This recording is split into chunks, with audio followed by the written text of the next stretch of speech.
చదువుతే at same Lokesh కనగ ఉంది, మీకు second హాఫ్లో ప్లాట్ కనబడుతుంది. అది సెకండ్ హాఫ్లో కనబడుతుంది. ఏ సర్టిఫికేట్ తీసుకోవాల్సిన అవసరం ఏమొచ్చింది అసలు అంత ఉంది, అంత కొంచెం వైలెన్స్ ఉంది, కొంచెం బ్లడ్ షేడ్ ఉంది, but it deserves you certificate deserves.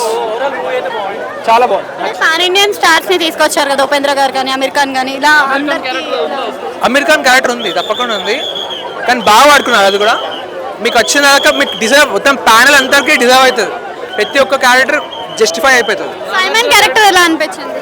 Simon character కూడా చాలా బాగుంది. Nagarjuna character super. అంటే నాగార్జున ఇక్కడ మంచిగా యూత్ఫుల్ గా చూసాము. అక్కడ అందుకంటే ఇంపార్టెంట్ దయాల్, అది దయాల్ క్యారెక్టర్ సూపర్. అసలు మలయాళం యాక్టర్ కదా, అసలు చాలా బాగా చేస్తాడు. Out perform everyone. Monica song ఎలా అనిపించింది? యా మంచిగా అనిపించింది.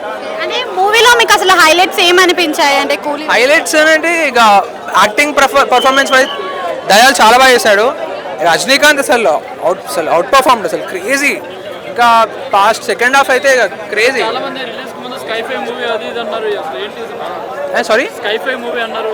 యా సైఫై అన్నారు, కానీ మంచి అందరికి అర్థమయ్యేటట్టే ఉంది, బాగుంది. సైఫైనా? ఎవ్రీవన్ లేదు సైఫై అని కాదు, కానీ మీకు చూస్తే అందరికి అర్థమవుతుంది మూవీ. ఏంటి జానర్ ఏం చెప్పొచ్చు? Genre drama, family touch, and also ఇక ఒక మంచి స్టోరీ లైన్. ఎక్కువ పాస్ట్ అని అనుకుంటారు, కానీ ఇది ఏం పాస్ట్ అని తెలియదు. లోకేష్ కనగరాజు ప్రీవియస్ సినిమాతో పోల్చుకుంటే అంత లేదా?